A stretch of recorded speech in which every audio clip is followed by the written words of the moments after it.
Good evening, everyone. Happy Saturday night. Saturday night here in China, at least. It is about 11:30 p.m. I am coming to you from Foshan, China, in Guangdong. Foshan is the city just north of Zhongshan, where I usually am, and it's the city that borders Guangzhou. If you take Foshan and Guangzhou and put them together, it's one of the largest urban centers in the world. I think I don't remember how many people actually live here, but it's something like 8, 9, 10 million people in the city of Foshan. And I haven't explored it very much, and so I decided this weekend to come up here and give it a shot. Uh, I checked into a hotel called the Swiss Hotel. It is a Swiss brand. At one time, it was owned by Colony Capital, and now it is owned by Accor Hotels. They have something like 30-something properties around the world. Three of them currently in China. The fourth one is to be reopened in Beijing next year. It's supposed to be a very high-quality hotel, but I have to admit that the hotel that I'm at right now is not that great. And I will be doing a review on it, and it will not be a good review, unfortunately. Many reasons for that. It's not bad. I've stayed in worse before. This hotel is... they call it a 5-star, but it's not a 5-star property. It's one of those where it kind of deceived me before I checked in. And after I checked in, then I realized, whoa, this is not all it's cracked up to be. On paper, it sounds like a great hotel. You know, it's the tallest building in the city of Foshan. I'm currently on the 41st floor. I was upgraded to a Business King room, but the room is too big for the furniture. It's the same furniture that you would get in a lower room. It's just a bigger room.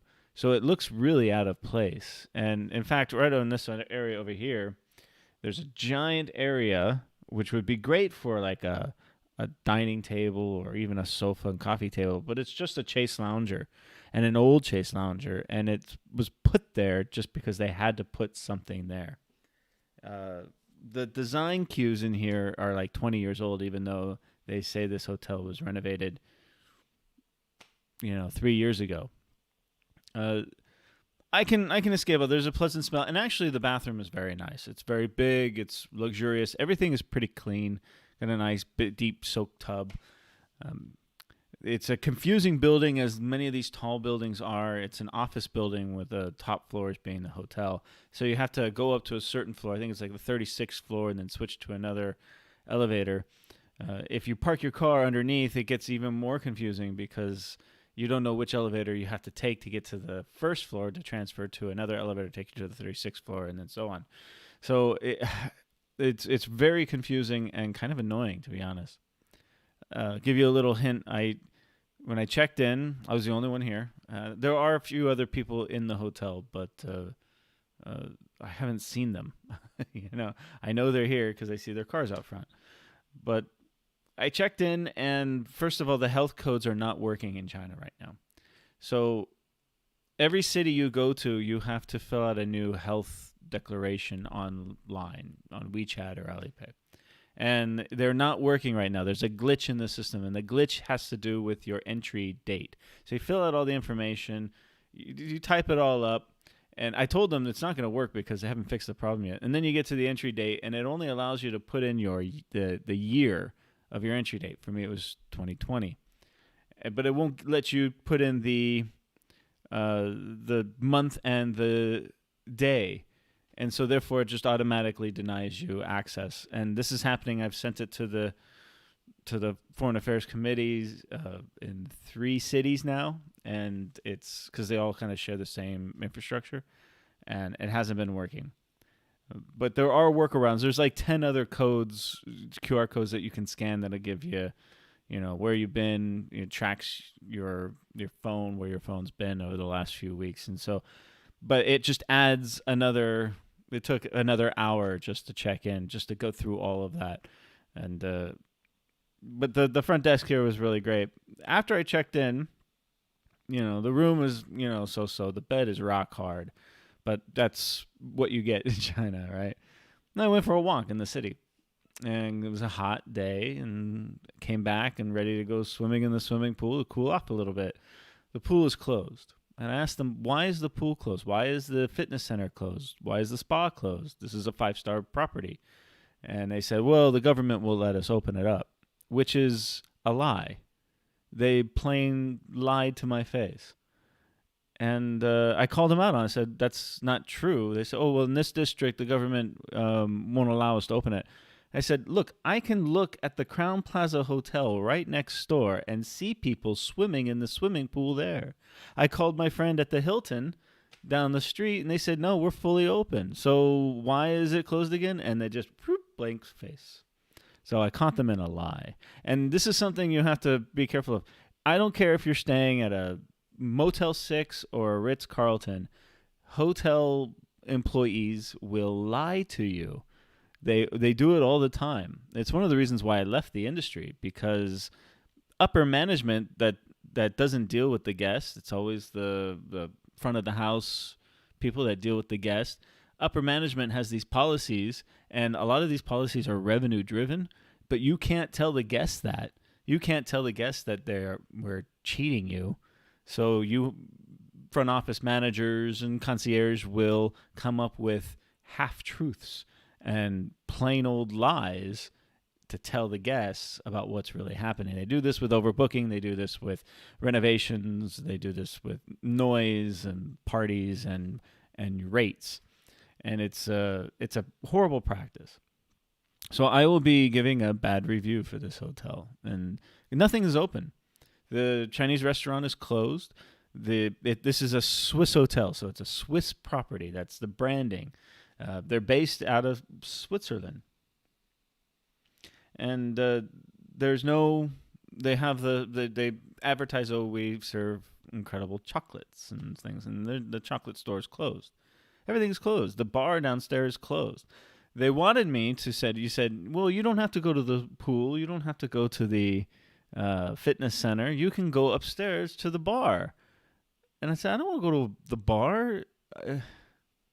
So anyways, I went up there, and there was nobody there. It was empty. And to order just a beer was something like, 35, 40 RMB. So I said, yeah, I don't want to spend 35, 40 RMB to sit in a bar alone. Now, the one good thing about this hotel is the view. It is fantastic. This is the tallest building in Zhongshan, and the bar is on the top floor. I will be going there tomorrow. I didn't want to spend the money for the dinner buffet. They had a dinner buffet, but I don't eat at dinner buffets because you don't get what your money's worth at buffets usually. They're usually too expensive. But I'll go there for the breakfast in the morning because it came with the room. And we'll find out how the food is tomorrow morning as I sit on the 51st floor, I think it's at. So Foshan is a very interesting city. It's very gridded, and it's just block after block of residential mall. And there's a few historical places here in the city, but they are, like the temples and everything, still haven't opened up in the city. I can see Xiaolan, which is one of my favorite mountains in Guangdong to go hiking. I've been there many times. I've done videos on it. And the temple there, the big Guayin, is actually closed still. So, but everything else in the city is open. They said, well, we can't open the pool, we can't open the fitness center, we can't open the spa because the government won't let us, which is a lie. It's not true. All of Guangdong is open now. Movie theaters, bars, everything is open all throughout the entire province. I know this. I've seen the news reports, and they've been open for weeks now. The spa across the street, which is one of those, dodgy foot massage places, all lit up. Tons of people going in and out. It's wide open. So this is a revenue management thing and that they have implemented. And it bothers me because this is a company that's owned by Accor Hotels. So they have financial backing. But a lot of this hotel, as I go around, the furniture is a little old. It's the switch gear is a little old. It just seems a little half-ass in certain places. A lot of it's really nice. Like I said, the bathrooms are very nice, high quality, but and then you get into the room and it looks like a 20-year-old design with furniture that's been around for 20 years and carpet that hasn't been changed on a non-smoking floor that people are smoking in. So this is what you get. This is sometimes what you get in China. And this is my first time in a Swiss brand hotel, and I had high hopes for it. I chose this one over the Hilton. I was going to stay at the Hilton. But I wanted to give this one a try, and this is what I get. So next time I come to Foshan, I'll hit up the Hilton or the Crown Plaza next door, which looks very nice, actually. So who else out there? Let's see. Nicholas is on. Thank you. People are like that too, Paul. Yes, they are, aren't they? Shar says the new catchword is misinformation. Can you use the word lie anymore? I'm going to tell it. It's a lie. Misinformation, disinformation is what we used to do in the service. That's different. It's a euphemism, but I think as a former hotel manager who lives through these things, it's straight up lying. It's what it is. And I was forced to do it when I was a young manager in a young troop behind the desk. I worked security in some very prestigious properties, and I was forced to lie to guests many, many occasions for different things. And it doesn't matter what property I ever worked at. It was Ritz-Carlton, Four Seasons, Hollywood properties. The upper management, GMs, owners will force you to say things that are simply not true. I've seen owners lie to their best friends when it comes to this, just to earn an extra buck. It's really disappointing. And that's one of the things I don't like about the hotel industry. And I call it out every time I get a chance. Anytime there's any kind of, I'm sorry, we had a flood in one of the rooms, and so we're not going to be able to give you the room that you booked. That's a lie. They just overbooked that room category, and they weren't expecting you to come in. That's a complete lie. Another one is the resort fees that you see in Las Vegas that are permeating throughout the rest of Southern California and all throughout the world now. That is a complete bullshit fee.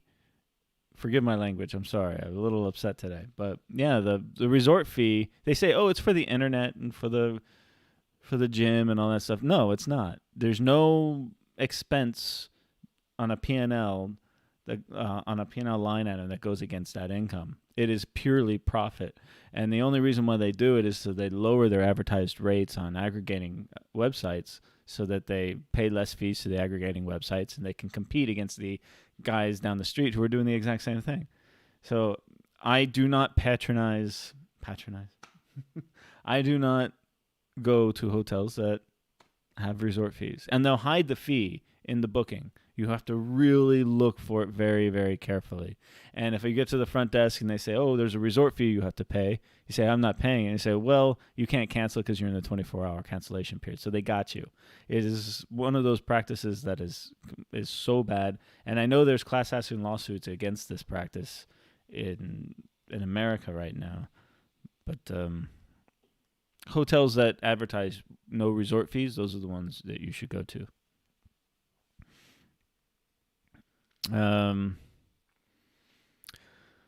Fernando, I'm in a hotel called Swiss Hotel. It's my first time here. I've kind of always wanted to stay. It's got a Swiss brand. It's got Swiss chocolates, and it's got all kinds of Swiss stuff everywhere. Even the compendium, which is over there, actually has a lot of here in Switzerland, we care about your health, and so, go enjoy a nice, relaxing massage in the spa, but the spa is closed. Terrible. Discount rate, though, right? Yeah, I got a discount. The discounted rate, I got about 40% off what the normal rate would be, but I get that anyways. And even with the discounted rate, this is not worth the money I'm paying. And that's my opinion. The hotel I stayed at last weekend, which I did the video on, which is the 4 Points by Sheraton, was much less than what I'm paying for this hotel, and was much, much better. So, yeah, you don't always get what you pay for. You're gonna enjoy Monday's OCC. Really? What's going on, Fernando, on Of Course China podcast next week? I'm curious. If it ain't bad, Foshan, I was surprised that it had a good variety of Middle Eastern and Indian restaurants there for the clientele that come to buy furniture from all the factories. That's on one side. I'm actually not far from that area for the factory expo. I went over there just to look around today, and it's an interesting part of town. There's a lot of road construction going on, very, very heavy traffic. It wasn't fun. But I'm actually I also went to IKEA here in Foshan, and I like IKEA, but this was a nice IKEA. This is better than the one in Panyu, better than the one in Guangzhou. And I'm searching for a new desk setup. I'm doing a video that I'll be sharing with you guys recently about how my desk setup and my workstation at my house has gone completely out of control with everything that I'm doing, not just with the YouTube thing, but with work and lesson plans and some other things that I'm working on. And I'm searching for solutions. So that's why I went to IKEA. It's a pretty cool video. IKEA did some good things there, I think. Yeah. He says, a hotel guy. Oh, come on, man. You got to give me more than that, Fernando. What's going on? When you say a hotel guy, what do you mean by that? I'm curious. Okay. What else is going on with me? A couple more weeks left of lesson planning, and then I'm done. June 18th is the end of my term. And I still don't know what I'm going to do for the summer. Make videos. I've got some other business things that I'm working on. See if they'll come through or not. I'll keep you all informed with that, I guess, as they come through. Oh, hold on. I'm getting messages. Yeah. It's late. It's almost midnight here in China, guys. But I'm not looking forward to sleeping in that bed. It is a rock-hard bed. I think I got a little spoiled with the Sheraton. The Sheraton was very nice bed. It was great. Memorial Day on Monday. That's right. I forgot, in America. Asked, have you started your online? Yes, I've been doing online classes now for a couple weeks. I hate it. I don't like it. The students don't like it. I don't like it. The other faculty, they don't like it. But it is what it is. The students are still not on the property. There's no students on the property yet, on the campus. And maybe they come back next week. I know I've been saying that week after week after week, but nobody tells me anything going on. I got some, they installed these giant disinfecting machines with computers and everything all around. They've got new hand sanitizer, hand washing stations everywhere. It looks like every week they've got some kind of new thing that they've put in place to get ready for the students to come back, and they haven't come back yet. I honestly don't know. My students won't be back. My students are not coming back for the term. I won't see them again until October, believe it or not. So I got many months before I'm back in the classroom. But the other majors and the seniors that are graduating, they are supposed to be coming back, and they'll be there through July, is from what I've been told. But I've been told different things, and things move around, and who knows? F&B director Wanda Dong. Ooh, that's a great get, man. 2 years in the Maldives, Dubai, really crazy stories. I'm very excited for that. This is going to be a good week then. F&B director, food and beverage is... I've worked in food. I wasn't a food and beverage director. I was a rooms director. But F&B is a different world. You really have to love restaurants. But it's a big part of the hotel business. And so, and the Wanda brand, I'm very, very fond of. I've stayed in a few, and Wanda's a wonderful, wonderful Chinese brand. So I'm looking forward to that. That'll be a great one. Dubai, I've a lot of people come and go out of Dubai. A lot of managers come and go from there. I never met anyone who worked in the Maldives, though. That should be good. Someone is studying in Zhongshan. That's great. What are you studying? Nicholas says, well, in Scotland, things are going to be opening up slowly as of the 28th of May. Well, that's good to hear, man. Are the pubs going to be open in Scotland, dude? Okay, so we got quite a few people on now. Before we go to the news, a little shameless self-promotion. I put all my hotel reviews and a couple of new blog posts on my webpage, Walkabout Rojo. Go check it out. If you want to buy me a coffee, you can hit the link down below and buy me a coffee. Thank you to, I had 2 cups of coffee bought for me last week. Thank you so much. I put it to good use. I went to the coffee shop many times last week and did editing for those videos, and so that money went to good use. If you want to support me on Patreon, I have my Patreons out there. Thank you so much for continuing to support creators. Before we get to the news, though, we should talk about the big YouTube news for the week. Fernando, you'll like this one, is Joe Rogan. The Joe Rogan podcast, who I'm a huge fan of, and I know a lot of people on YouTube are fans, and a lot of creators are fans of him. $100 million deal to leave Apple Podcasts and YouTube and be exclusive to Spotify. Now, I've never used Spotify before. In fact, the first time I ever looked at the Spotify website was after I saw that news report. But I don't even know exactly what Spotify is. I think it's, you put your own music on there, I guess. I'm not 100% sure. But even the video, all the video clips and everything's going to be leaving YouTube and all going to Spotify. So Spotify is going to be creating a video platform just for Joe Rogan and perhaps other creators. What does this mean? Okay, so Joe Rogan last year, I think he made like $30 million, right? You know, it probably makes more. Who knows how much he made? He makes a ton. He's very, very popular, right? So $100 million, hopefully, let's say he gets, 25, 30 million a year in this deal, guaranteed. Maybe even more. Who knows? But so Spotify was worth $30 billion, I think was their market cap, something like that.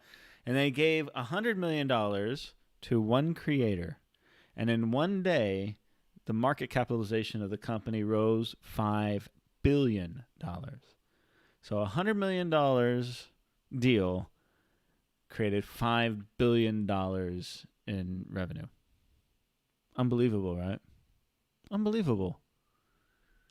What a great deal. But what does this mean? This means that they've set the market for creators.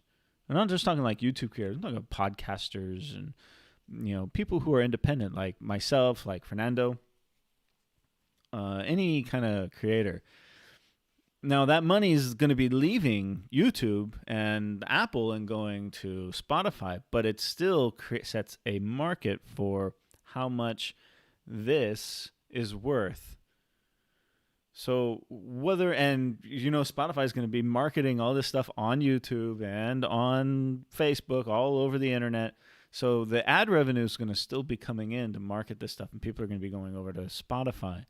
YouTube's going to be just fine. Don't worry about that. But what that's going to do is the value of the stuff that we create here on YouTube, on Apple Podcasts, has jumped dramatically.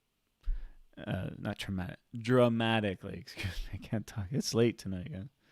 It's going to be very interesting times right now when it comes to creators and how they're compensated for what they do. Watch this space. No one really knows. I've heard a lot of opinions, but nobody really knows what's going to happen. I have my own opinion about what's going to happen, but I am not 100% sure that it will. Fernando, thank you very much for buying me a coffee. Yes, if you want to send me a super chat, you can. Uh, that's wonderful. I appreciate that, buddy. Okay. He says he's the Howard Stern of YouTube. You know, I've never liked Howard Stern. I think the most interesting part of the Howard Stern show are the guests that come on. But what I like about Joe Rogan is that he's a humble commentator and he has a discussion. He doesn't just ask questions and go, "Ooh, yeah, that's sexy," like Howard Stern does. You know, he's actually got his own opinions, and his opinions change over time as he learns more. That's what I like about him.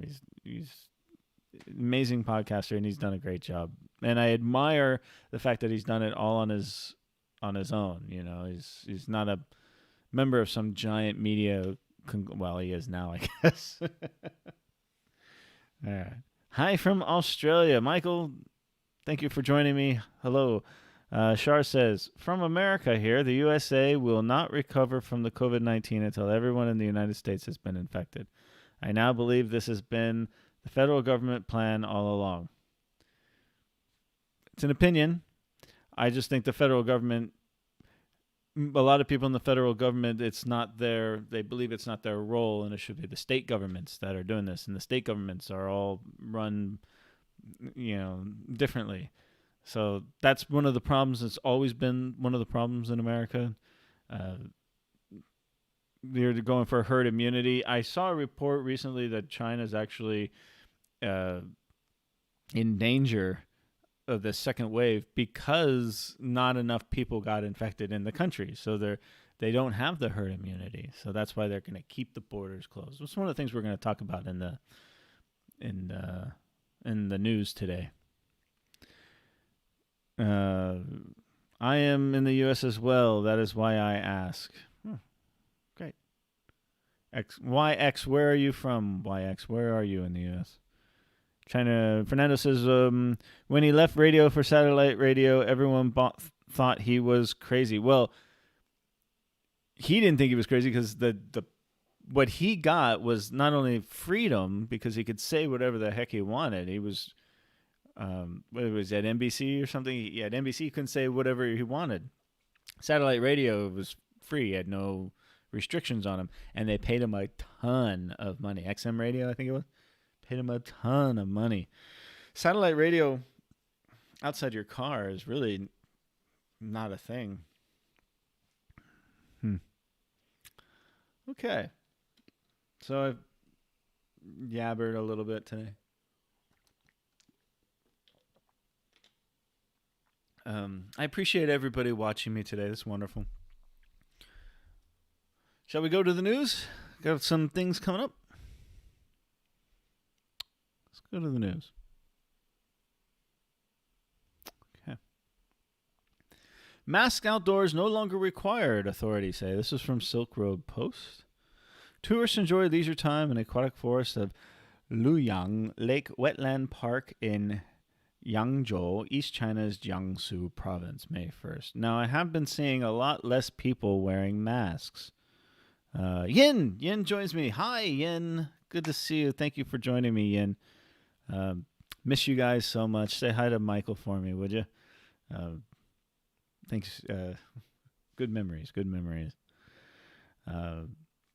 I've been walking around, and less people are wearing masks. If you go to a mall or any kind of park or public place, the security makes you wear the mask. And walking through the mall, everyone... Now, I wear a mask when I go, and I have my lady friend that comes with me, and sometimes she doesn't wear a mask. But I feel, as a foreigner, that I just want to set a decent example and wear the mask everywhere I go. Now, if you go to a restaurant and eat, of course, masks are off. But walking down the street, masks are off. The people sweeping the streets, and a lot of the shop owners, you go into like a 7-Eleven or something, the masks are off, but it's a lot less, but still people and I've noticed it also depends on what part of the city you're in. If you're in the downtown area of a city, the central part of a city, everyone's wearing the mask. If you go to the outskirts where there's a little bit less enforcement, nobody's wearing. When I was in Xiaolan, I told the story of going to the wedding. Nobody was wearing a mask at the wedding. Went out for beers into the bars. No one's wearing a mask in the bar. It's odd, but you still wear the mask if you're a foreigner, just so that nobody gives you any crap. uh, okay. Michael asks, "How long have you been in China?" I have been in China for about 4.5 years now.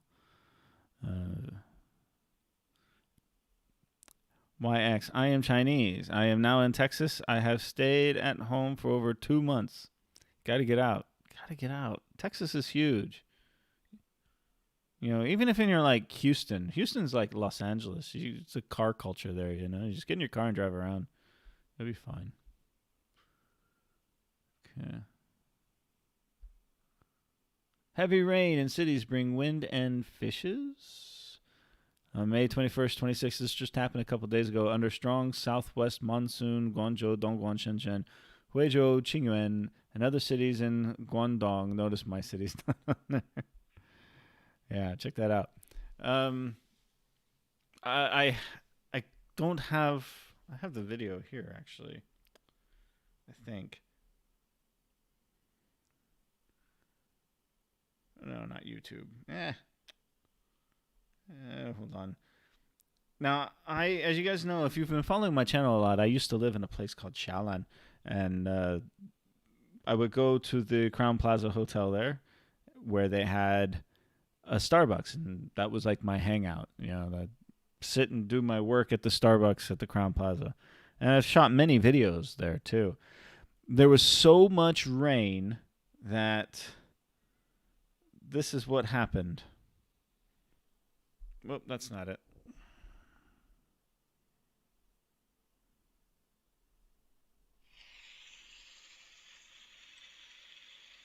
Let me see that.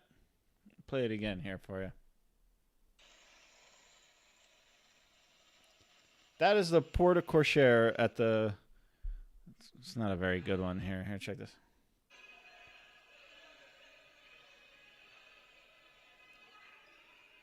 That's the porte cochere at the Crown Plaza in Xiaolan. It just collapsed. There was so much rain at one time, it just collapsed the whole thing. And it was funny because I was going to stay in a hotel in Xiaolan that night, and I was thinking about staying at the Crown Plaza because they had good deals. But I've been reading lately and hearing that that hotel has been falling apart. It's been open, but it hasn't been kept up. And sure enough, they redid the Starbucks inside. They took out the carpets and the comfy chairs, and they have like tile and benches now. So it's not a comfortable place to go anymore. And that just happened. In my city, every time it rains, even just a little bit, it starts to flood. It's a very low level city. And there's a low area that separates the east side from the urban core. So where I live in kind of the industrial area where the college is Kaifachu. And then you have the Zhongshan urban core. And between that is a low area, a natural low area where the water kind of just comes up and it literally cuts the city in half. You can't get from one side to the other. And that happens every time we get these rains. These rains are known as, I think they're called the dragon rains. Yeah, dragon rains. And they happen every year this time of year around the Dragon Boat Festival, late May, early June. And it's a phenomenon when the hot, southern air meets the cold air, and then it just dumps on us. And the winds were crazy too. You saw thunder and lightning last weekend and everything. It was thunder and lightning, incredible scenes coming out of the Pearl River Delta over the last couple of days. Today's fine. You can see, some of them are more swimming and in these cities, they because there's low laying. If you see that flood like this, there's lots of fish swimming around. People are actually corralling the fish and catching fish in the city streets. So global warming, it's happening, guys. Shar says, Was it the year Zhuhai and Macau got flooded with a typhoon? I was there in Shenzhen that year. If you're talking about Hurricane um, Haito, I did a video about that where the typhoons seem to hit this area at least once a year. Last 2 years ago, there was a big one, but I was actually in Xiaolan during that, and I came back after it. I didn't see it.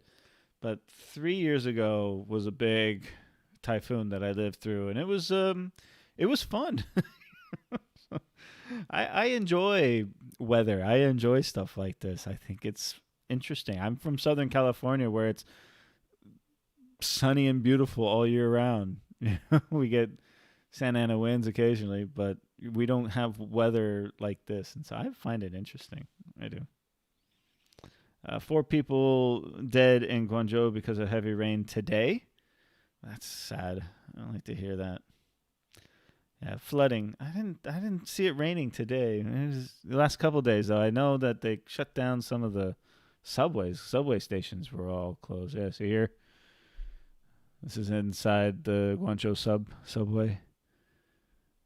I think it was line 13 that got closed. Let's see. It was just a massive amount of water. I mean, and I was driving through some of it, and it was so bad. My car started to hydroplane a little bit, and I wasn't driving very fast, but it was very, very dangerous.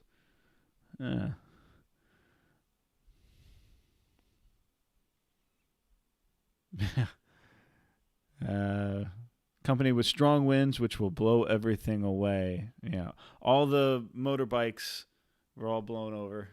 This is not a typhoon. This is just a weather phenomenon. Oh no, someone's losing money. That's actually right on the car. That's a pretty cool shot. So yeah, you can go fishing.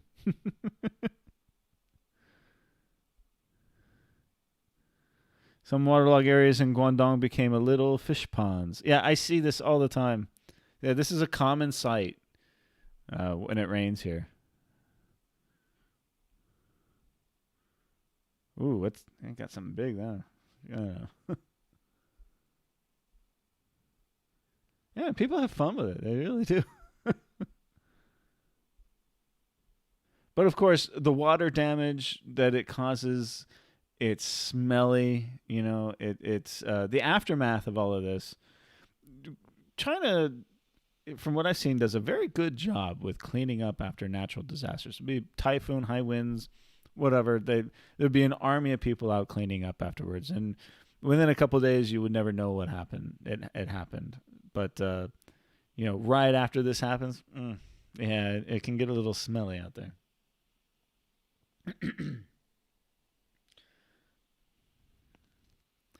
Says your college apartment is up on a hill, right? So floods won't be affected much. That is true. I'm up on a hill. Floods won't be affected. However, I have a problem. As you guys know, I've shown in a future video. I've taken some videos. They've been demoing the mountain around me. They're going to be extending the retaining wall and putting more platforms on 3 different sides of my building. And so I'm surrounded by a giant construction zone in my building. Remember, I'm pretty much the only one there. And they've taken out all the vegetation, and they started to do some drilling and everything. My power goes out all the time, and my internet connection is terrible, obviously, because of this. But they've had some mudslides off the hill. So I'm on the hill, and the mudslides on certain areas, and so the mudslides have flooded some of the construction site, and so every morning they're out there with big backhoes cleaning up the mud.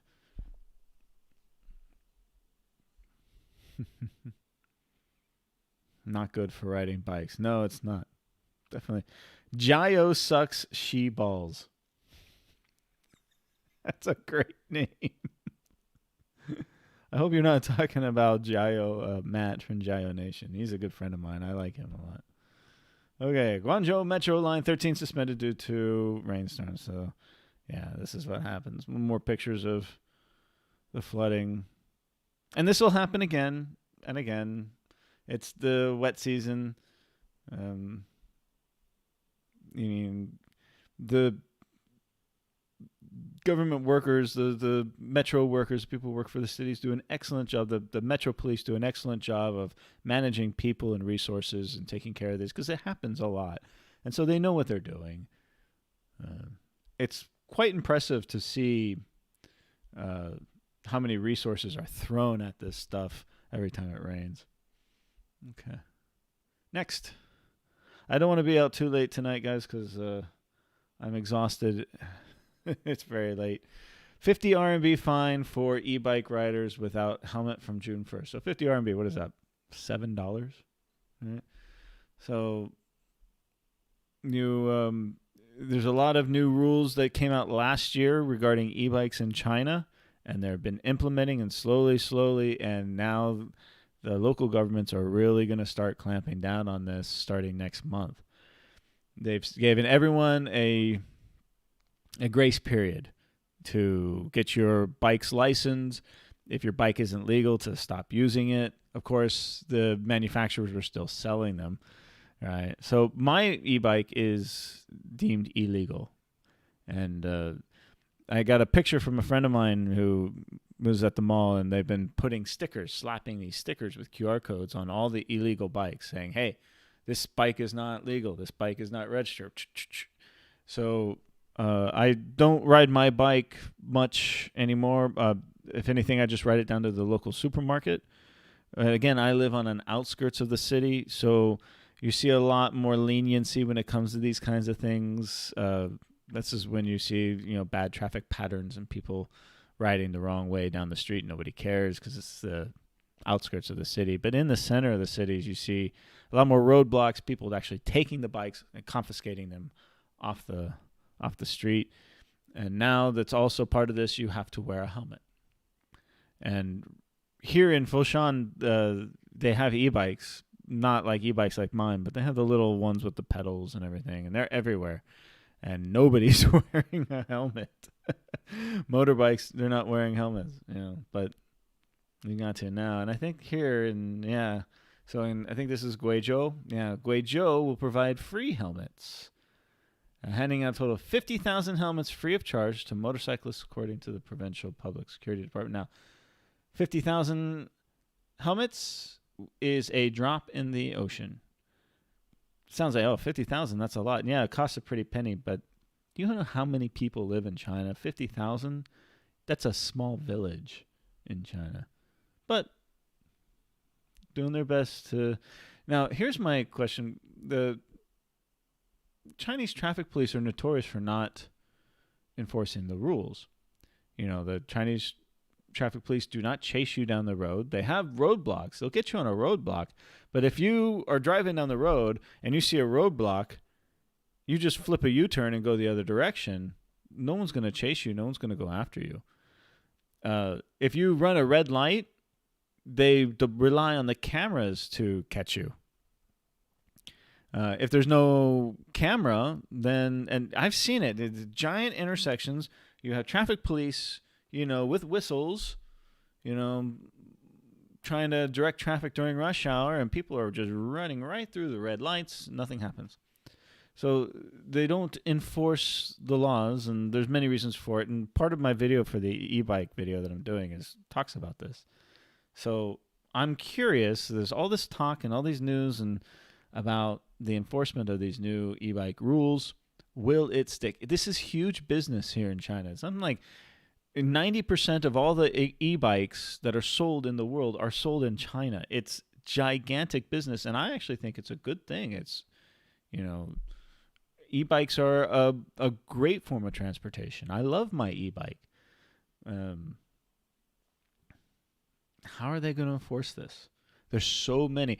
I was talking to my friends, and okay, a lot of the people who ride these e-bikes are elderly. They're grandmas who are taking their grandchildren to the park or going to pick up some vegetables at the market for dinner that night. I cannot wait to see a policeman try to confiscate an e-bike away from one of these grandmas. You're going to see some interesting WeChat videos coming down the pipe next month. I guarantee it. You watch. It's going to happen. You need a motorcycle driver's license. You need a motorcycle driver's license to ride an e-bike. Yes, unless it's a smaller e-bike with not a lot of power. A lot of these shared e-bikes, you don't need a motorcycle license. But here's the thing. The bike itself is now illegal. My little e-bike scooter that you've seen in all my videos is now an illegal bike. It cannot be registered. I cannot get a insurance on it. I can't get a license plate for it, and it doesn't matter what kind of license I have. The bike itself is illegal. So, Yoo-hoo says, many businesses are in trouble. Are more and more stores closing down where you are? No, more and more stores are opening. Many of the restaurants and stores that did not make it, and remember, we're a couple months ahead of America. They are being repurposed. There's an awful lot of tenant improvements, a lot of, and if they were closed and they're going to reopen, then they've got fresh furniture. They've revamped, like the Starbucks I told you about, has all been redone. You're seeing that a lot. More and more businesses are opening here in China. It's the economy. I told you, the economy here is extremely resilient, and it's not just manufacturing. That was a big part of the economy, especially where I live, manufacturing, and it's a good base, solid base of the economy. It's so big and it's so elastic that it has started to bounce back very, very quickly. I told you that a lot of people lost their jobs and were out of work, and it was really scary. But there were so many other businesses that were hiring, and so people were just moving around. And they're still doing that. Things are still kind of coming into place, but you're starting to see more and more hiring, more businesses opening. The hotel I was at last weekend was not full, but it was a lot more people than I expected. At this hotel, there's nobody here. This is technically a business hotel in a business district on a Saturday night, so I don't expect there to be too many people. But cities like hotels like this that cater to foreign guests who are here doing foreign trade businesses, they are struggling. But the hotel I was at last weekend was catered to the local tourists, Chinese tourists who are just going away for the weekend, and they're doing very strong. But yeah, businesses are open. The movie theaters are open. There's no movies. You can go buy popcorn, but you can't watch a movie. But they're starting to open. And they're gearing it up. More and more businesses are opening soon. How much for a typical e-bike? I think I paid about $500 or $600 for my e-bike when it was brand new, and it's a nice one. It's one of the higher end, 70. It's one of the more powerful ones. Very, very big, very comfortable, like a scooter. I mean, you can swap out the electric motor for a regular gas motor in this. In fact, that's what they do. It's just a model and change out the motors. So it's a very cost efficient, and electricity is very cheap in China. So to charge it, next to nothing. A couple RMB a year, a couple RMB a month to charge it, and no parking fees. So that's another great thing. You just park it wherever. So e-bikes are very, very cost efficient. And the funny thing is, I just changed out the batteries in mine. It cost me about $100, I guess. Change out all the batteries. So I extended the life of it. I'm still going to keep it. I love my e-bike. It's great for riding around the campus. But I think that in a couple months, this whole e-bike thing is going to be swept under the rug. I mean, in big cities like Shenzhen, Guangdong, they're completely banned. You still see them. That's the thing. The Meituan guys are riding it. But big e-bikes like mine, you're not going to see in the downtown areas. But you go to the outskirts, they're everywhere. Everyone, the police are riding them. It's huge, huge business. And I think you're going to continue to see that in the outskirt villages and the smaller cities, including my city. And my city, small city, 3.5 million people. But the area, the district that I live in, I really don't think you're going to see them go away completely. I think you're still going to see them because no one's going to enforce this. If they get a roadblock, people are just going to see the roadblock, turn around and drive the other direction. That's what they do. Good to hear the consolidation happening. Consolidation, yeah, that has been happening. A lot of consolidation going on. That's a good point. Nadine, hey Paul, yes. They say there will be a lot of domestic tourism here too. I see camper van prices have gone through the roof. Very good. Is that Nadine? Where are you? Domestic tourism is a thing here, but it's very regional. Like most people are not leaving their province. I have been told not to leave Guangdong. They said they haven't restricted me. They just said it's probably not a good idea to leave Guangdong. Okay, I'll stay in Guangdong. And then they say, well, when you leave Zhongshan, be very, very careful. Even just going to the next city over. So most people are not traveling, although I do have a friend coming from Shanghai next week. Domestic travel has jump-started, but there's very few flights. The trains are going. I have a friend of mine just today said he was coming from Guangzhou back into Zhongshan, and when he got off the train, the army was there, the Chinese army, and they took his passport and asked him a bunch of questions about where he'd been, what's going on, and it wasn't just him. They did it to a couple people. And he said he'd never seen that before. And that was in Zhongshan, my home. So they're still on edge. They're still looking out for these types of things. And he says Ireland. Oh, very cool. You can still ride an electric car, but you can't be caught by the traffic police. It's the common theme, If a cop didn't see it, I didn't do it, right? What about electric skateboards? I think they're fine. I know Xiaomi and a couple other things, a couple other people, like the booster board kind of thing. I think those are okay. It's the big electric scooters that are essentially motorbikes with an electric, like mine. Those are the ones that are banned. They have they can only go a certain amount of kilometers per hour. They can only weigh a certain amount. They have to have pedals on them. Those are the ones that are now legal, but you still have to get them registered, a plate put on it, and insurance. So those are the new rules. I've got a video coming out about all these new rules. My illegal electric car has been riding for 7 years. Is it an electric car or electric bike? Yeah. In Australia, we can't. Technically, my e-bike, going all the way back from my very first e-bike, almost 5 years ago, they've all been illegal, technically. Just nobody enforces it. They're just ubiquitous everywhere you go. And they still sell them like hotcakes everywhere you go, even though the laws were there. Nobody ever enforced it. Occasionally, you get a roadblock around Spring Festival where they confiscate them, but you see the roadblock, turn around and ride the other way. And that's what we've been doing. Okay, what's next here? Everything, no, let's talk about the borders. We talked last week about a YouTuber that came with her husband from Finland. Can't remember her name now. Kayla, something like that. Very famous, not very famous, but a well-known China YouTuber. Her husband is Chinese, and they were able to fly and get back and everyone was asking, how did you do that? You have a foreign passport. Your husband is Chinese, but you have a foreign passport.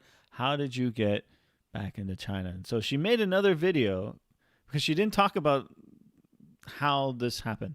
So she made another video where she supposedly addressed it. And she said, well, this is what happened. My husband is Chinese, and then I had a visa. And then she went on to other subjects. She did not address how she got the visa, what visa she got, how she got it. It's still a little sketchy. Now, I like her. I like her videos, and I think she's a wonderful person. She's got a great story, and I highly respect her channel. But she still hasn't addressed really how she did it. And a lot of people are still asking, how did she get back in? In addition, originally they were put in separate hotel rooms, right? Which is the norm. during your quarantine. She's still in quarantine, from what I understand, in a hotel. But they allowed her and her husband to now share a room, and they're making videos together. That is not common.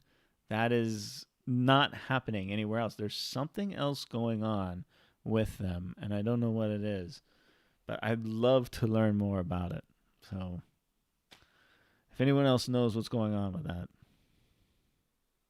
Sometimes it's best to say nothing, Paul? Like what? Say no. Maybe. I guess you got a good point, Nicholas. Yeah. But, if you're going to make videos that go against what the rules are, people are going to ask questions. And because a lot of people want to come to China right now and they're not being allowed. Well, how come you can and nobody else can? That's just all I got to say about that. Jayo says, any Harleys there? Yes, there are Harleys. There's lots of Harleys. This is a big market for Harleys. You have to have some kind of, it's difficult because you have to have certain licenses or permits and pay certain fees in order to ride a Harley. But I've seen many, many Harleys around. The average person doesn't ride it. You have to be pretty wealthy to have a Harley, I think. I think she has a corporate officer visa. That will work. What is a corporate officer visa? I don't know what that is. So she's got some kind of I'm an important business person visa. She would have had to get that renewed.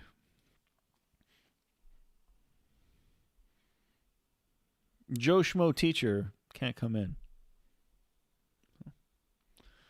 All right, but here's the thing. We're getting conflicting things on this, right? So one day I read this. China's border controls could ease next month, experts say. This is from That's Guangzhou. A positive sign for folks waiting to return to China. Some experts are saying border controls could be eased following the 2 sessions.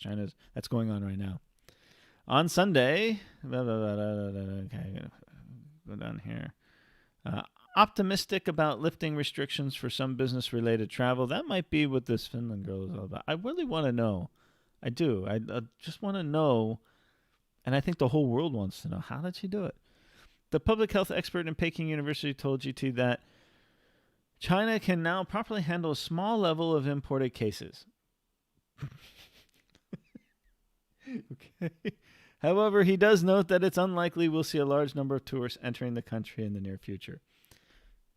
Despite a few outbreak clusters in the new coronavirus in Wuhan and northeast China, the country has largely mitigated the spread of COVID-19. We're getting conflicting reports on this. They're locking down. I mean, Zach is locked down in Jilin, 100 million people. We don't know yet.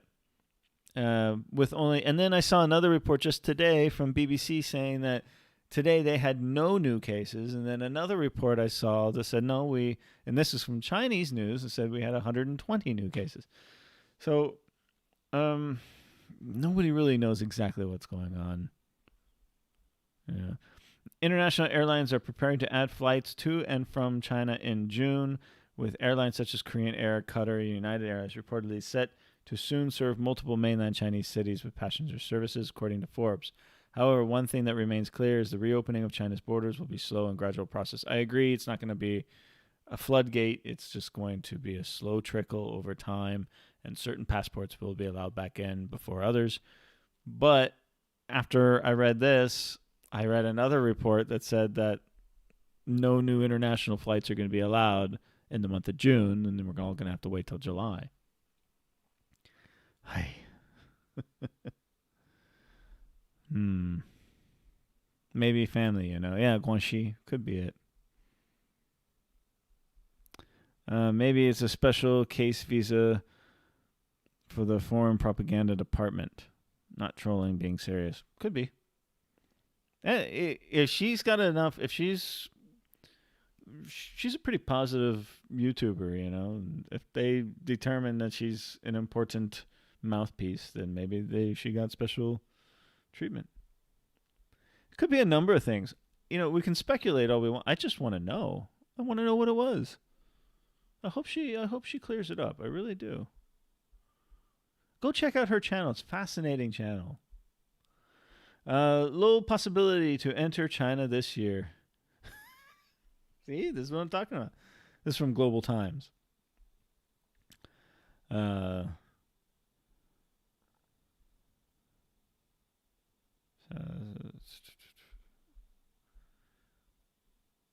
so China Southern will fly a total of 20 overseas routes per week, including 16 routes from Guangzhou, 2 flying from Shenyang, 1 from Urumqi. I can never say that one right. And 1 from Shanghai. Their China Southern is based. Their main hub is Guangzhou. Um, looks like mostly Southeast Asia. Okay, let's move on. Private outbound travel not encouraged. So this is talking about China is suspending applications for private passports recently circulating on social media and raising public concerns over further restrictions on outbound travel. Has been dismissed by the Exit and Entry Administration departments. Now they're saying that new passports, it's not banned, but they're going to be very strict on it, be case by case. Now here's the problem with this. I did a video a couple of years ago about China and Chinese tourists and how much money they pump into the global economy for tourism. They're huge. It's the biggest in the world. They're not traveling. They're not going down to Thailand and sitting on the beaches. They're not going to Paris and buying Louis Vuitton bags. They're not even going to Macau and gambling in Macau or shopping in Hong Kong. You know, they're not going anywhere. And they won't be going anywhere for a very long time. So the global hospitality and tourism industry is just decimated. And it's going to be a long time. We haven't seen the full impact of all of this. China's a huge and very important part of that industry. Okay.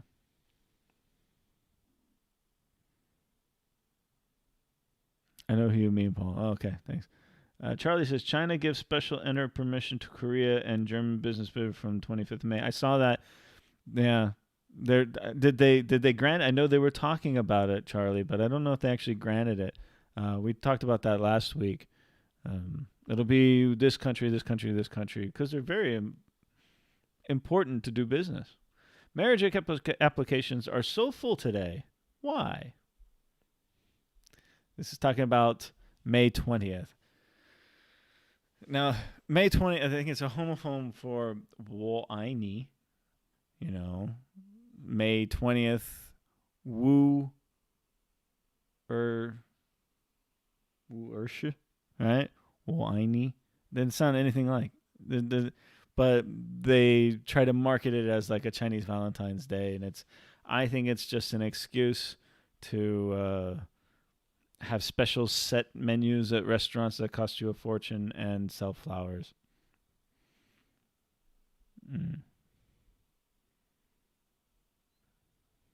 So 2020 is definitely a unique and nice number for many couples.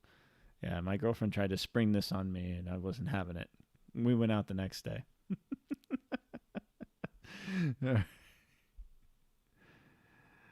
Shenzhen sees divorce rates soar as COVID-19 epidemic ebbs. They're busy. The city of Shenzhen in South China Guangdong province has seen divorce numbers soar. According to online marriage booking system of the Shenzhen Civil Affairs Bureau, divorce appointment spots are fully booked until June 16th. Ouch. In April, the total number of divorces in the cities was around 3,500, accounting for 84% of the number of marriage registrations, a sharp increase on the average level in past years, which is usually less than 30%. Public statistics show. Everyone wants to get married here. Everyone. It's like the main goal in life for both men and women is marriage. And it has to do with family and tradition and everything. But it's such a huge part of the culture here. And it's dwindling away. As countries develop, you'll see that marriage rates go down, divorce rates go up. It's common throughout the world. Hospitality towards Chinese. The news over there These past months certainly suggest otherwise. Hospitality industry. Hospitality industry. The Chinese are the biggest block of international travelers as far as money goes, out of than any other country. It's enormous. They're not traveling. They're not going anywhere. So the international hospitality industry is decimated because of this. It's one aspect of it. It's not the full thing, obviously, because I know a lot of Americans. I think the Germans are the most traveled, if I'm not mistaken. That book at the start of it, it's going to be going on since radio. That book is just the start of it. It's been going on since radio. Nicholas, what are you talking about, man? My Chinese wife here in the USA takes advantage of all holidays in both US and China, even any new made-up ones. Yeah. They try to. I had a girlfriend here who tried to convince me that every month on the 14th is Valentine's Day. Every 14th of the month. I said, no. I don't even go out on Valentine's Day. It's a Hallmark holiday. We'll go out the next day. We'll have a nice date. We'll celebrate it. But no, no, thank you.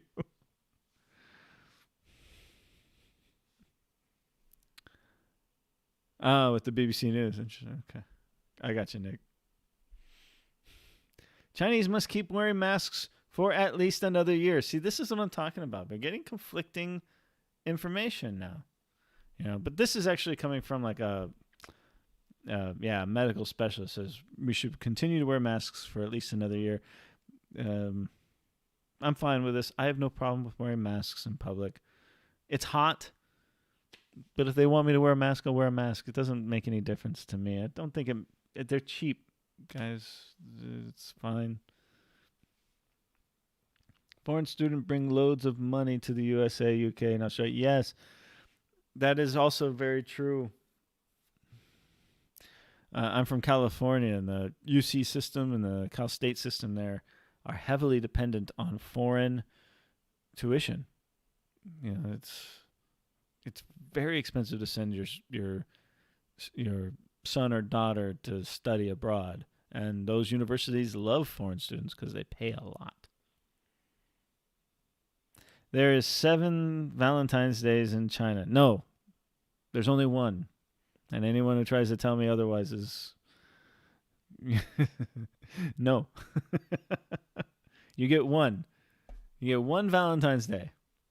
Yeah, we're going to stay home on that Valentine's Day. If you want to go out to dinner, we'll go out to dinner over the weekend, but fine. But no. 5,000 Chinese students in Scotland. That's a lot for Scotland. Wow.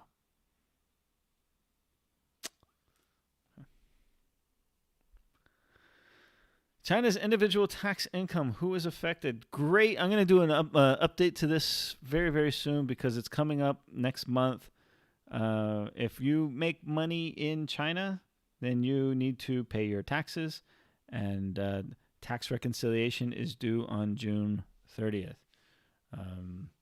If you don't know what this is basically a declaration of all your income for the year of last year, calendar year, and your opportunity to declare any income that you haven't paid taxes on and pay your taxes, or to apply for tax refund.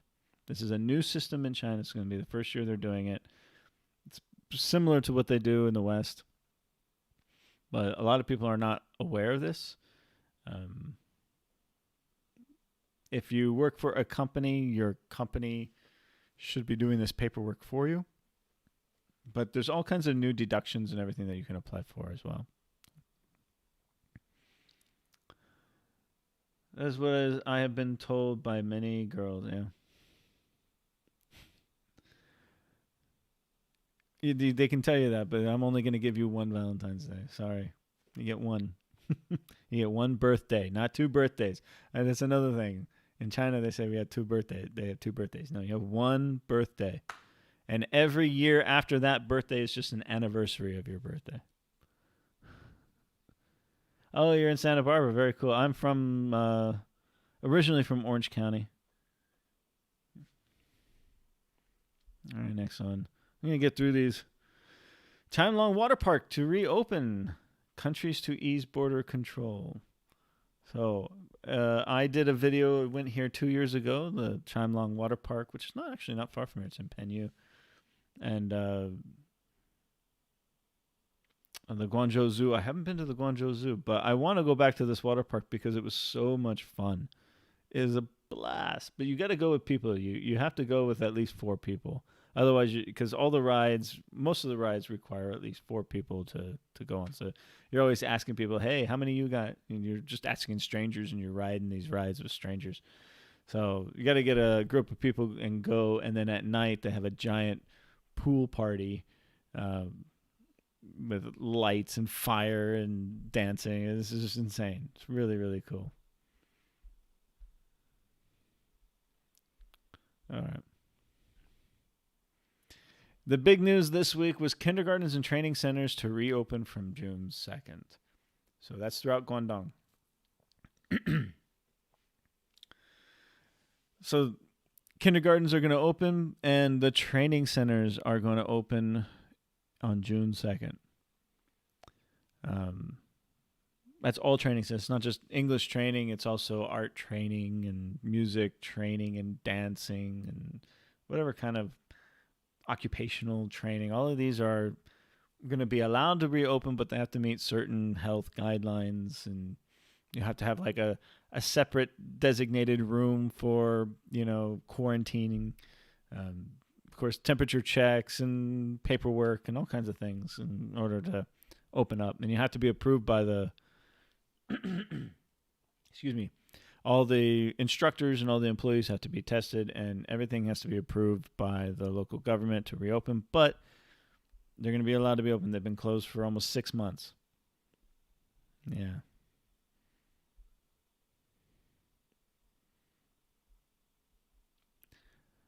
Turn in waves accordance to relevant national and provincial regulations.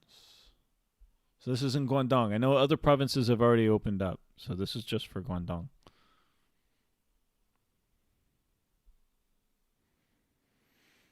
So finally, kids back at school, but parents can't hide their happiness. Oh my God. I have seen this throughout the town a lot. Check this out. These kids, I don't want to go back to school, right? And then the parents are like dancing and ecstatic. Look at this. Look at this. Look, we're sending you back. She's all happy. I have seen this a lot over the last 2 weeks. The joy of some parents.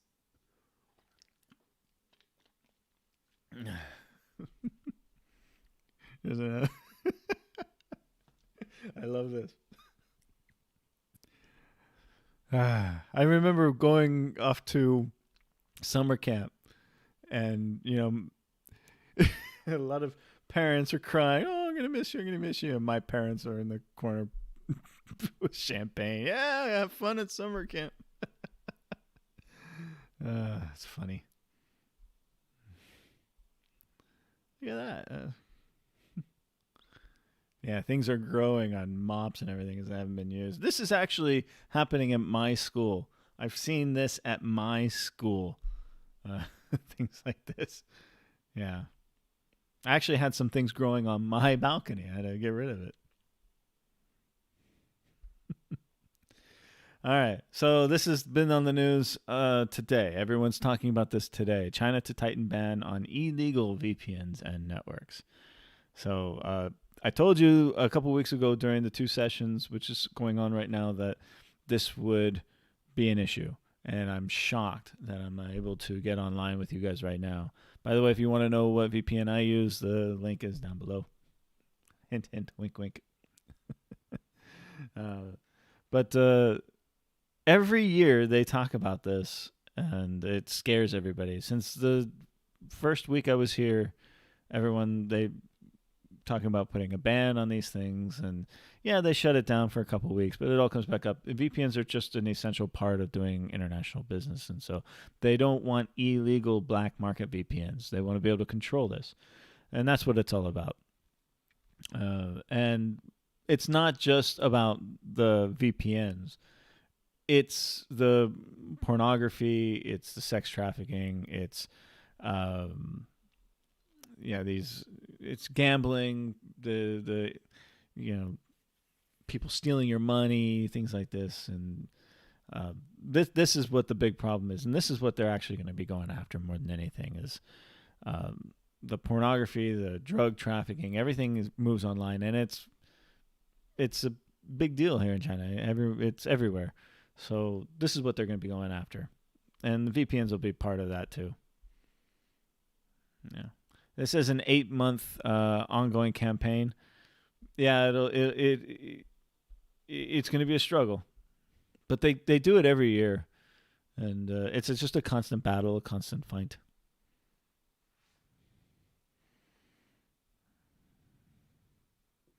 Nicholas, if you need a VPN, man, use my link down below. Help me out, man. This is the one I use, and I've used them for over 4 years, and their the customer service is why I continue to use them more than anything. When my service goes down and my friend's using another VPN, it says, "Well, I'm up," and then I go to that one, and I struggle with that one too. All VPN, it doesn't matter which VPN you use, they're all going to struggle in certain situations, especially here in China, because the Chinese government can just, with a whim, just a few keystrokes and all VPNs are banned, and they do that occasionally. It happens. It happens during this time of year. It happens when other things are happening in the country. It's very common. So it doesn't really matter, which service you use, but the one that I use and is got incredible customer service. When I call them, I talk to them on the phone, I chat with them. They're fantastic. They're Johnny on the spot, and that's why I continue to use them and why I continue to pay for it. My internet went down on my phone and Home Plus, another area prepaid internet. It was strange indeed. That sucks. I had to do that with my computer, reformat everything. There are some Chinese expats argue that China should allow Chinese free access to global internet. Maybe. It's their country. They can do whatever they want. I think it's mostly has to do with protectionism and for the development of their own industry. I think that's why. But it's so nuanced. There's so many reasons why they do what they do. I'm fine with it. If they shut down my access to the outside world, I'll still live. I can live without the software. It's fine. It's hard, because we become so accustomed to using it.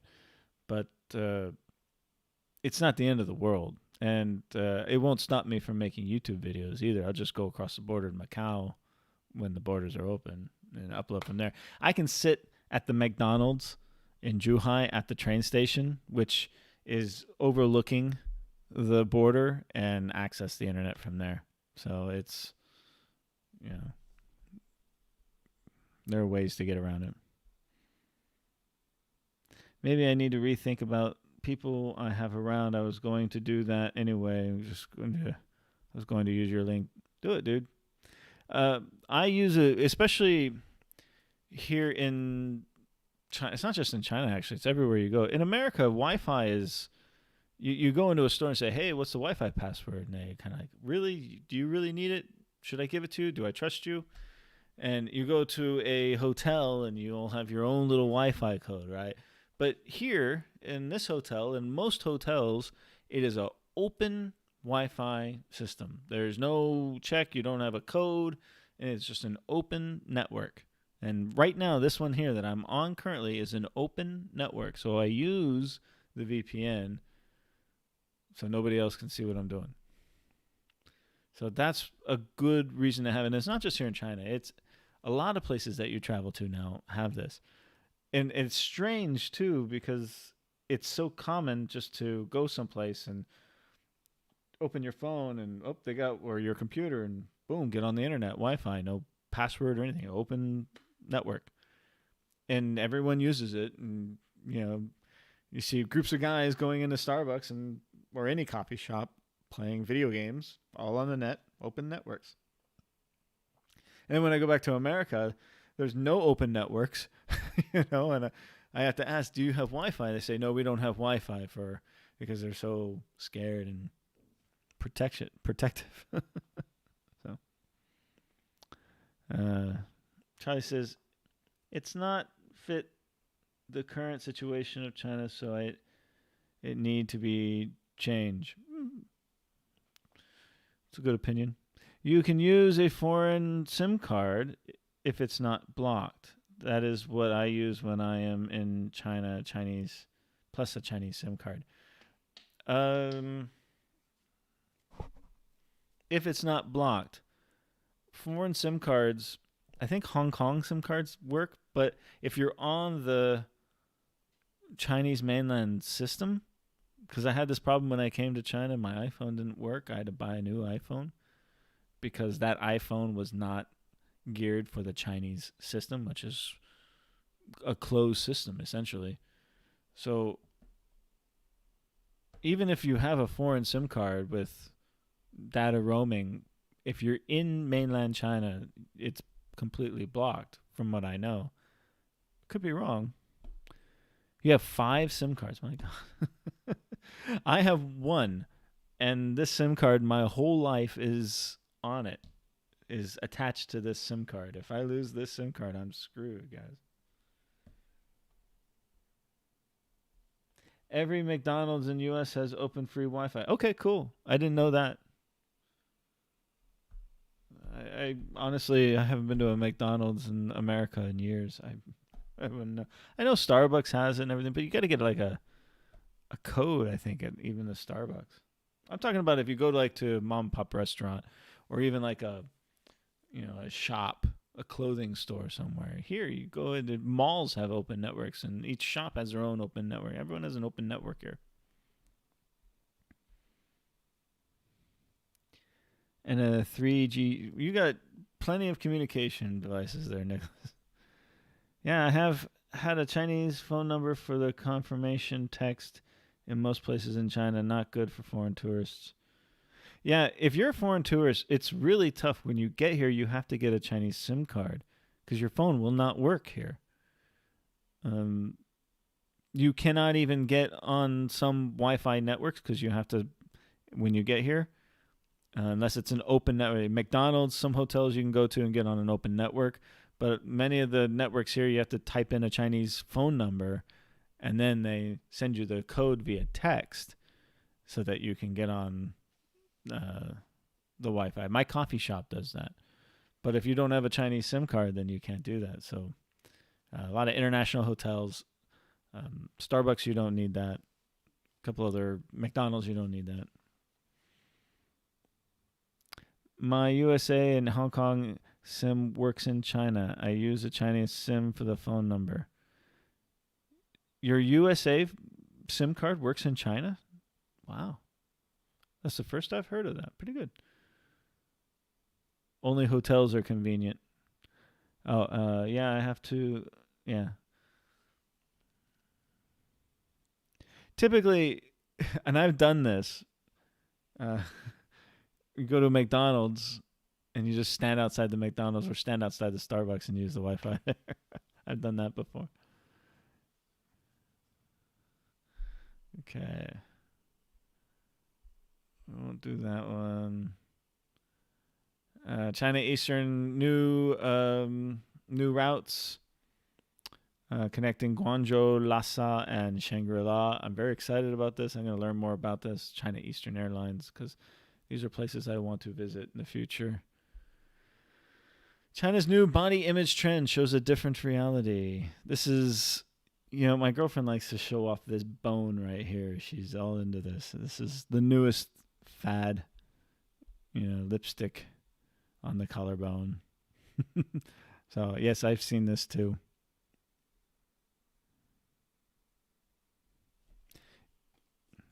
Yeah, it doesn't matter what product you use, man. If you're using Apple or if you're using Android, it's better just to have an extra layer. I mean, uh, every time I do my banking stuff, I'm, you know, using the software just because it's safer.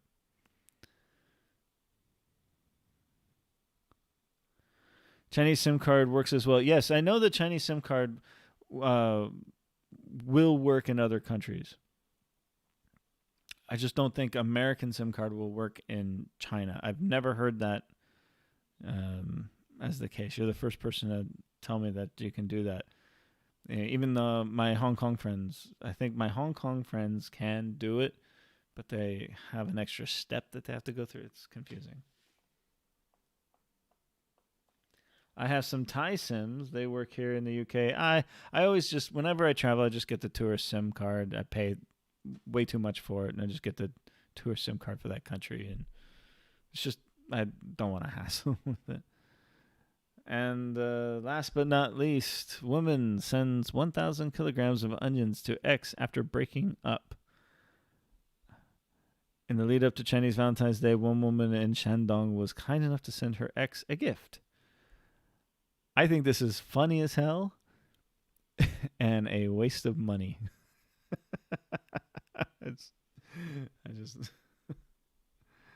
Okay, I just wanted to point that one out.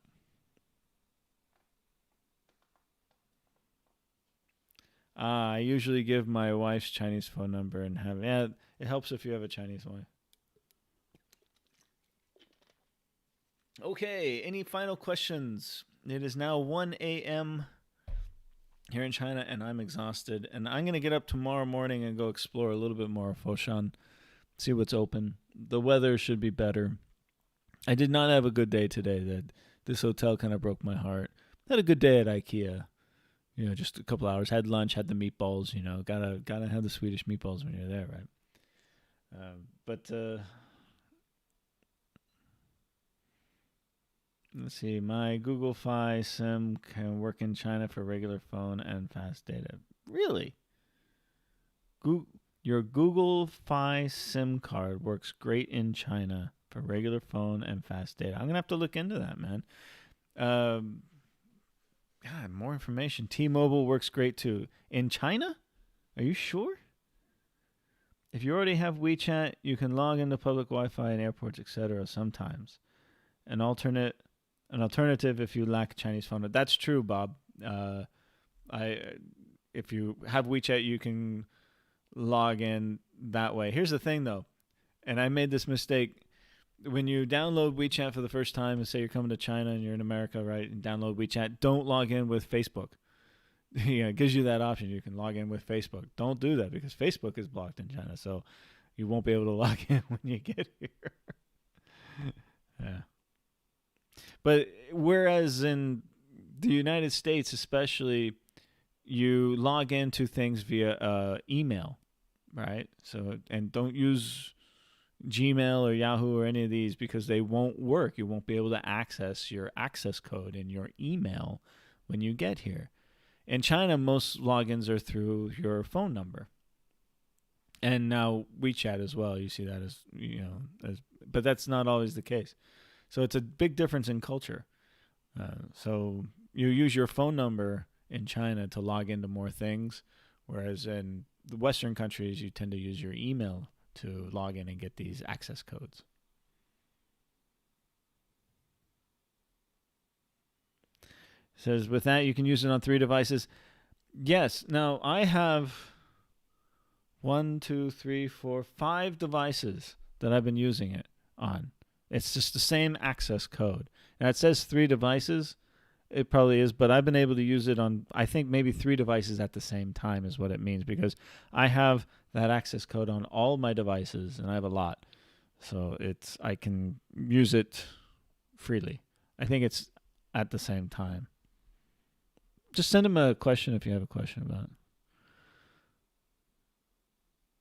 Outlook or Hotmail works okay if you have it. Yes, it does. Hotmail does work. I don't use iCloud. I don't like storing things in the cloud. I like keeping things on my computers here. It's just me. I'm an old man. So, I don't even shop on Taobao, guys. I don't like shopping online. I have a rule. If I cannot find it in a local store, then I don't need it. That's my rule. All right, I got to get off, y'all. Thank you all for joining me again. Shameless self promotion. Check out my webpage, walkaboutrojo.com, for more hotel reviews. Leave a comment, follow me. Leave a comment down below. Buy me a cup of coffee if you want, if you like my content. Thank you, everyone, for buying me coffee last week. I really appreciate it. Thank you to my patrons. I love you guys. Thank you for supporting me and doing what you do. And if you have any comments or questions, but just watching my videos and being part of my community really means a lot to me. I love making these videos for me and my family, but to have all of you guys join me and be so supportive all this time is wonderful. So thank you all very much. I need to hit the sack, y'all. So good night.